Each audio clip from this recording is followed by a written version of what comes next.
کہ کوئی اگر سمجھ کر یہ گواہی پڑھے ایک دفعہ دے تو یہ نہ سمجھے کہ ایک گواہی دی گئی ہے، 100 لفظ عدد تکمیل کا ہے، جس سے اردو میں ہم کہتے ہیں 100 دفعہ 100 گنا زیادہ ثواب۔ تو مراد یہ ہے کہ اتنی قوی یہ صورت ہے توحید کے مضمون میں کہ گویا اس بیان دینے والے نے 100 شہادتیں پیش کر دیں، اور 100 شہادتوں کا ثواب ان معنوں میں ملے گا۔ اس کو غلط سمجھ کر ایسے مضمون میں بدل دیا گیا جو ایک مذاق سا بن جاتا ہے، اور رسول کریم صلی اللہ علیہ وسلم کی طرف اس بات کو منسوب نہیں کیا جا سکتا۔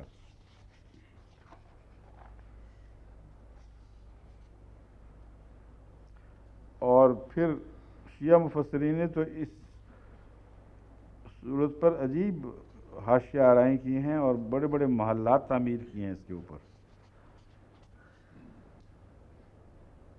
اب حضرت صلی اللہ علیہ وسلم نے فرمایا کہ اس میں تیسرے قرآن کے تیسرے حصے کے معنی ہیں، یہ مراد تھی، ایک حدیث تھی۔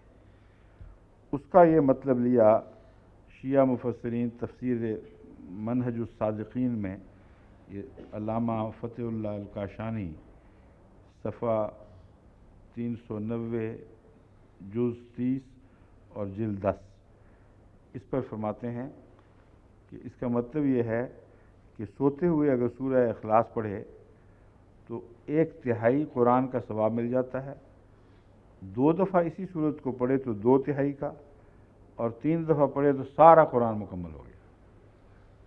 اب دیکھیں کتنے کتنے عجیب مطالب لوگوں نے نکال لیے ہیں۔ ہاں، حضرت صلی اللہ علیہ وسلم کی پر معارف پر حکمت باتوں کو نہ سمجھنے کے نتیجے میں وہ اس ایسے کامل دین کو قصہ کہانی میں بدل دیا ہے۔ اب کیا ضرورت ہے سارا دن قرآن کریم پڑھنے کی؟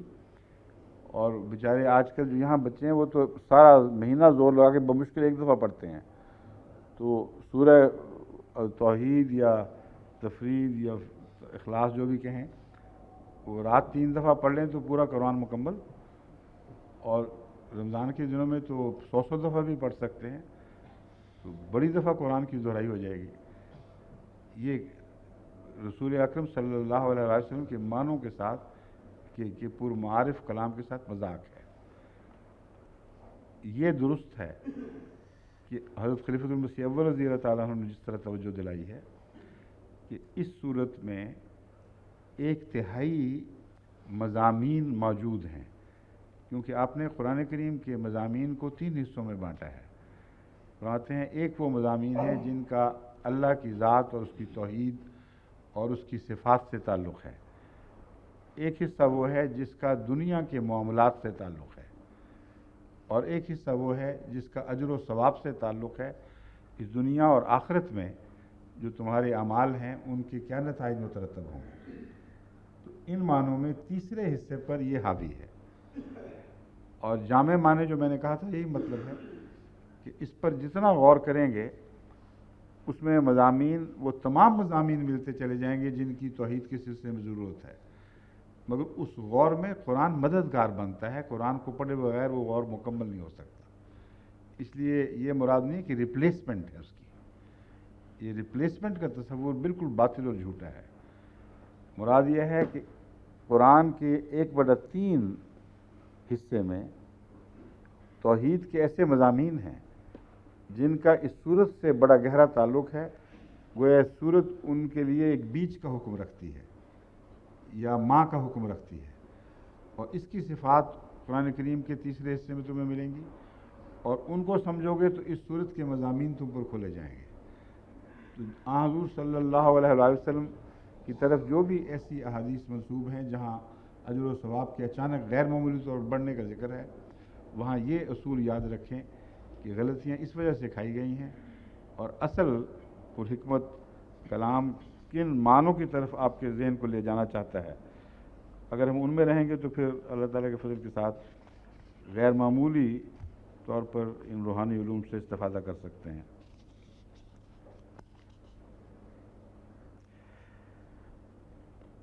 ایک یہ بھی ہے کہ جو ایک صورت پڑھ لے اس کے 50 سالہ گناہ معاف ہو جائیں گے، تو ساری زندگی میں 2 دفعہ ضرورت پڑے گی۔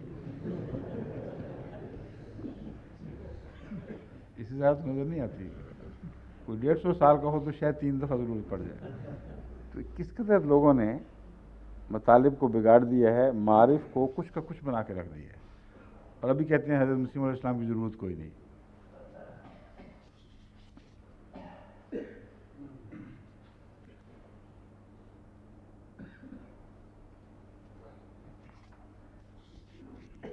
میرا خیر ہے اگلی باتیں کرتے ہیں، ورنہ آپ مجھے وارننگ نہیں دے رہے آج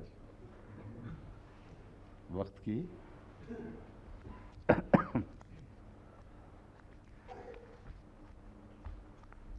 ہر دفعہ یہ لگتا ہے کہ یہ مطالب جو ہیں بیان ہو گئے، اب اگلے سال کے لیے پتہ نہیں کیا ہوگا، لیکن اس سال کے بھی بہت سارے رہ جاتے ہیں. اگلے سال کی تو بات کی باری ہے. بہت سی باتیں جو میرا خیال تھا نا اختصار سے کروں گا، کیونکہ سمجھانا پڑتا ہے تفصیل سے، اس لیے وہ موقع نہیں ملتا ان کا. اگلی دفعہ پھر یاد آئیں تو انشاءاللہ. اعوذ باللہ من الشیطان الرجیم، بسم اللہ الرحمن الرحیم. قل اعوذ برب الفلق من شر ما خلق ومن شر غاسق اذا وقب ومن شر النفاثات في العقد ومن شر حاسد اذا حسد. تو کہہ دے کہ اعوذ برب الفلق، میں رب فلق کی پناہ میں آتا ہوں ہر اس چیز کے شر سے جو اس نے پیدا فرمائی، اور خصوصاً من شر غاسق اذا وقب، خصوصاً غاسق کے شر سے کہ جب وہ چھا جاتا ہے اور قبضہ جما لیتا ہے. ومن شر النفاثات فی العقد، اور ان پھونکنے والوں کے شر سے یا پھونکنے والیوں کے شر سے، یا ایسے نفوس کی شرارت سے جو گانٹھوں میں پھونکے مارتے ہیں، جو جوڑ ہیں ان میں پھونکے مارتے ہیں. ومن شر حاسد اذا حسد، اور حسد کرنے والے کے شر سے جب وہ حسد کرے. اس تعلق میں سمجھتا ہوں مختصراً یہ بتانا ضروری ہے کہ اس سے پہلے جو چند صورتیں ہیں ان کی ترتیب اور کس مضمون کی طرف لے جا رہی ہے ہمیں. اس میں ایک تو ہے قل یا ایھا الکافرون، وہ بھی قل سے شروع ہوئی ہے، جس سے پتہ چلتا ہے کہ اس کے مضامین کا ان صورتوں سے کچھ تعلق ہے. اس کے بیچ میں پھر دوسری صورتیں آتی ہیں، پھر یہ قل آتی ہے، قل هو اللہ احد، 3 قل یہ آتے ہیں. تو کیا وجہ ہے یہ سمجھ لیں تو پھر باقی جو مضامین اس میں آئیں گے وہ سمجھنے آسان ہو جائیں گے. پہلی صورت میں ہے اے کافرو،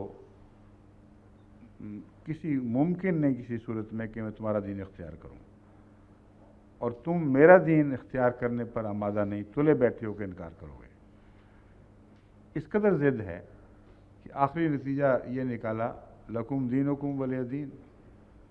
ٹھیک ہے، پھر تم اپنے دین سے چمٹے رہو، میں اپنے دین سے چمٹا رہوں گا.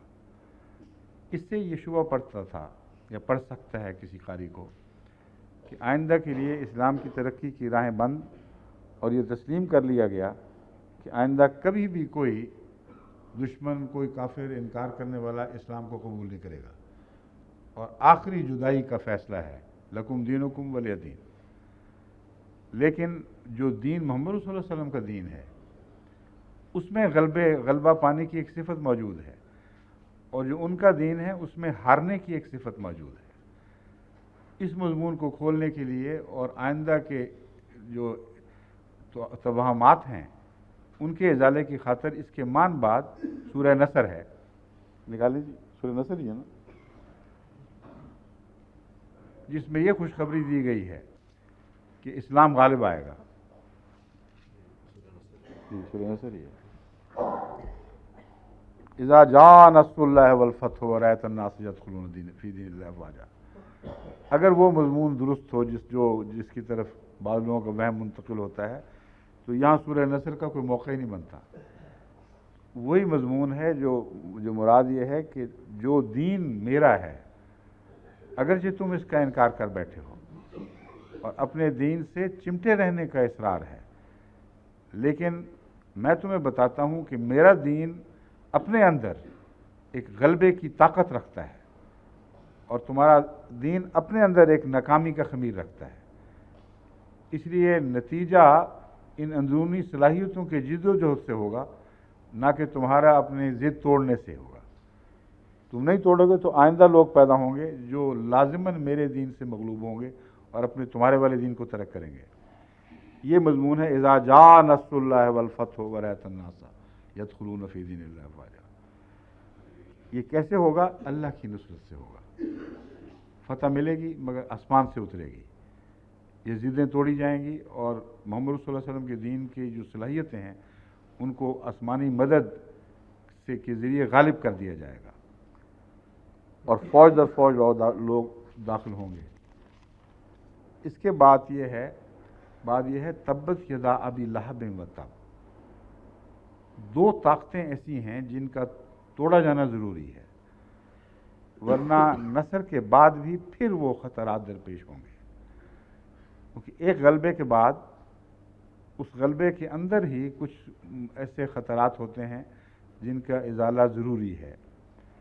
اور غلبہ اسلام چونکہ 2 دفعہ ہونا تھا، اس لیے پہلے ہاتھ تو ٹوٹ گئے اس ابو لہب کے جو رسول اللہ علیہ وسلم کے زمانے میں تھا، اور ایک زندہ تمثیل بن گیا ناکامی کی، آگ والوں کی نامرادی اور ناکامی کی۔ مگر 2 ہاتھوں میں اشارہ ہے اس بات کا کہ آئندہ بھی 2 ہاتھوں کا خطرہ موجود ہے، اور جن امور سے وہ خطرہ درپیش ہے آگلی صورتیں وہ ذکر کریں گے تو پھر آپ کو یاد آ جائے گا میں کیا بیان کرنا چاہتا ہوں۔ لیکن مختصراً یہ دیکھیں کہ ابو لہب کے 2 ہاتھ، آگ والے کے دونوں ہاتھ کاٹ دیے گئے یا کاٹ دیے جائیں گے، یہ دونوں باتیں ہیں۔ ان کا تعلق سورہ نصر کے مضامین سے ہے کہ وہ ہاتھ جو حائل ہوتے ہیں خدا تعالیٰ کے دین کے پھیلنے میں، ان کی کوششیں جو روکیں ڈالتی ہیں وہ توڑ دی جائیں گی۔ اور یہ واقعہ دراصل 2 دفعہ ہوگا، ایک دفعہ رسول اللہ علیہ وسلم کے پہلے زمانے میں، ایک دفعہ جب اسلام کی نشأت ثانیہ کے وقت اسلام کا دوسرا غلبہ مقدر ہے، اور وہ دوسرا غلبہ مسیح موعود کے زمانے میں مقدر ہے۔ اس کے متعلق میں چند حوالے پہلے پڑھ چکا ہوں، لیکن ایک کشاف کا حوالہ بھی میں نے بعد میں دیکھا ہے، اس میں وہ مہدی کی بجائے لفظ مسیح موعود استعمال کرتے ہیں۔ علامہ زمخشری دین کے غلبے کے جو آیت ہے اس میں اس کا ذکر کرتے ہوئے فرماتے ہیں یہ یہ مسیح موعود کے زمانے میں ایسا ہوگا، وہ مسیح جس کا وعدہ دیا گیا ہے وہ جب آئے گا تو یہ غلبہ ہوگا۔ تو 2 غلبے مقدر ہیں اور لازماً وہ کامیاب ہوں گے، یہ خبر تو دے دی ہے، مگر متنبع کیا ہے کہ تمہیں اچھی طرح ہوشیار رہنا چاہیے کہ ابو لہب نے ضرور کوشش کرنی ہے اس کوشش کو نامراد کرنے کی، اس غلبے کو نامراد کرنے کی، اور آگ جو ہے یہ نور کو بجھانے کی کوشش کرے گی۔ یہ مضمون ہے جو اس صورت میں ہے۔ حضرت مسیح موعود علیہ السلام نے ان 3 صورتوں کا جو بعد میں آنے والی ہیں اس آیت سے بھی تعلق جوڑا ہے، اور سورہ فاتحہ کے ساتھ ایک حیرت انگیز تعلق ایسا ثابت کر کے دکھایا کہ آنکھوں کے سامنے دکھائی دیتا ہے۔ آپ نے فرمایا ہے کہ دیکھو سورہ فاتحہ کے آخر پر جو پیشگوئی ہے وہ ہے ایک منعم علیہ گروہ کی، اور 2 ظالم گروہوں کی جو اس منعم علیہ گروہ کی مخالفت کریں گے لیکن ناکام رہیں گے، اور اللہ کی تقدیر انہیں نامراد کر دے گی۔ وہ کون گروہ ہیں؟ وہی 2 ہاتھ ہیں جن کا ابو لہب میں ذکر ہے، سورہ لہب میں ابو لہب کے 2 ہاتھ۔ اور آخری آپ فرماتے ہیں کہ منعم کے چونکہ 2 دور ہیں، ایک اول اور آخر، اور قرآن کی دوسری آیات سے بھی ثابت ہے، اور منعم علیہ کی تشریح میں آخرین کا مضمون حل ہو جاتا ہے، کیونکہ رسول اللہ علیہ وسلم کے اولین بھی ہیں اور آخرین بھی ہیں، تو اولین منعم علیہ ہیں تو آخرین بھی منعم علیہ ہیں، کیونکہ رسول اللہ علیہ وسلم سے تعلق جوڑ کر ہی تو انعام کے وارث بنے تھے۔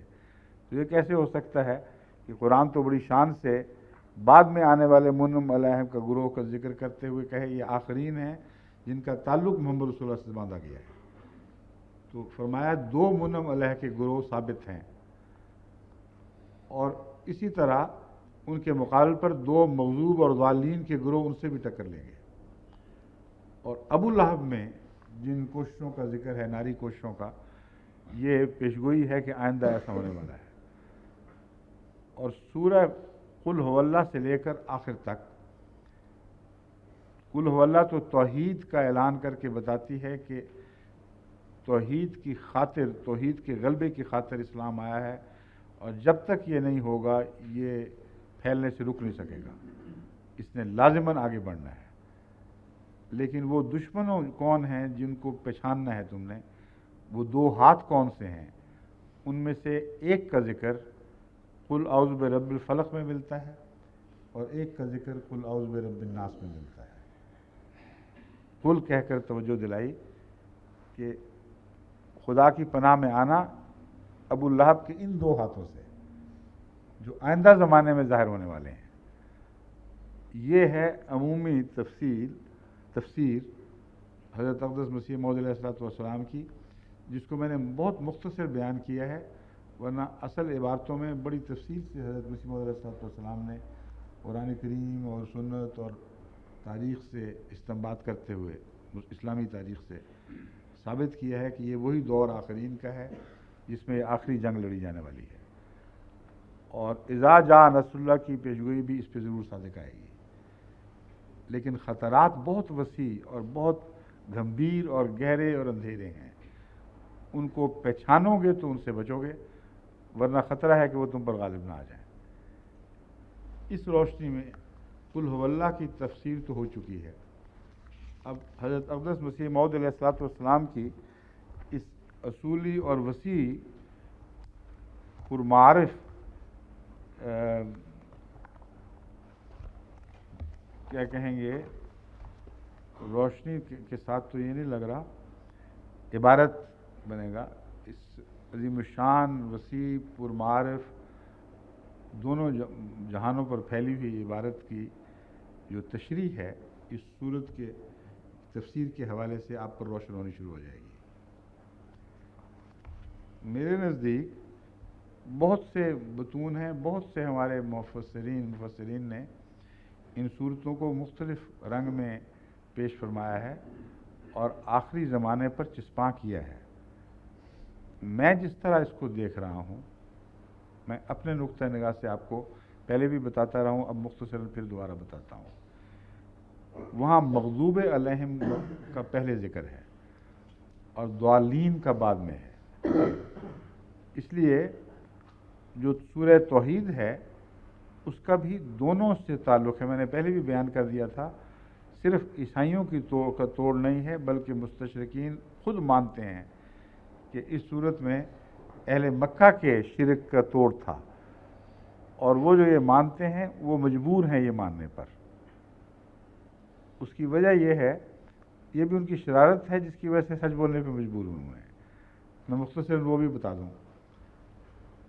2 گروہ ہیں، ایک یہ کہتا ہے کہ یہ صورت مدنی ہے، اور مدنی صورت میں بھی اس کو بہت آخر پہ رکھتے ہیں، کیونکہ یہ روایتیں بھی قبول کر لیتے ہیں کہ یہ صورت اس لیے نازل ہوئی گویا کہ جب نجران کا وفد آیا اور انہوں نے حضرت صلی اللہ علیہ وسلم سے سوال کیا کہ آپ کا خدا ہے کیا، بتاؤ تو صحیح، ذرا نقشہ تو کھینچو، تو رسول اللہ علیہ وسلم پر یہ صورت نازل ہوئی خدا کا نقشہ کھینچنے کے لیے۔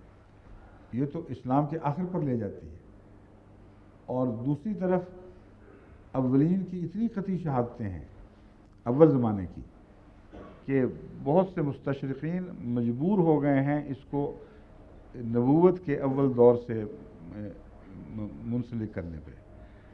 چنانچہ ولیم میور تسلیم کرتا ہے کہ یہ آغاز نبوت کی صورتوں میں سے ہے، اور نولڈیکے جو جرمن مستشرق ہے وہ اس کو دور اول کے آخر پر رکھتا ہے۔ اس نے مختلف ادوار میں تقسیم کیا ہے، دور اول 490 پہ ختم ہوتا ہے، تو وہ بھی 490 سے آگے نہیں بڑھاتا۔ لیکن 490 تک ابھی عیسائیوں سے رابطہ نہیں ہوا تھا، جو مدینے جا کر ہوگا، مشرکین سے الجھے ہوئے تھے۔ وہاں اتنا واضح عیسائیت کا ذکر اور اتنا قطعیت کے ساتھ اس کے ساتھ ٹکر لینے کا ذکر، یہ ان کو پریشان کر دیتا ہے۔ اس لیے وہ کہتے ہیں اس میں مشرکین مکہ کے عقائد کا رد ہے۔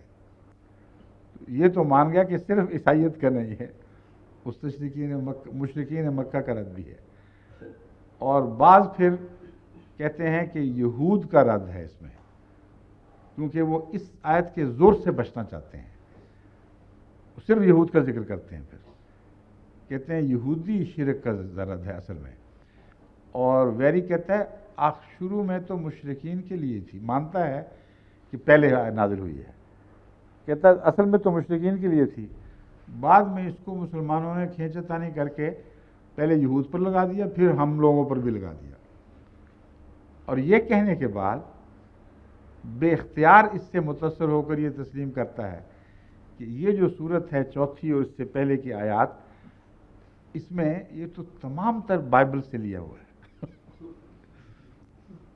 اس کے جھوٹ کے دیکھیں پاؤں ہی کوئی نہیں، اور اتنا متاثر ہے، کہتا ہے بائبل کا جو عظیم الشان کلام ہے خدا کی ہستی اور اس کی وحدانیت کے متعلق، یہ سارا مضمون وہاں سے لیا گیا۔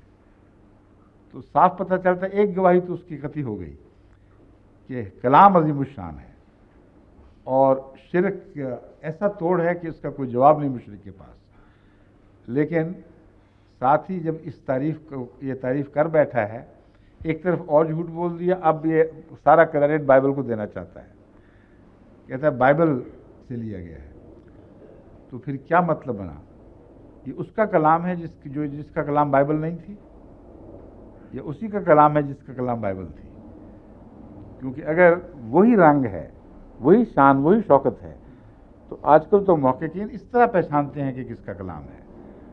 وہ کہتے ہیں، جب تبصرہ کرتے ہیں، یہ سینٹ جان کی عبارت ہو نہیں سکتی، کیونکہ یہ جان کی طرز نہیں، یہ اس کی مارک کی طرز ہے، یا لیوک کی طرز ہے، اس لیے مارک کی عبارت نہیں ہوگی، وغیرہ وغیرہ۔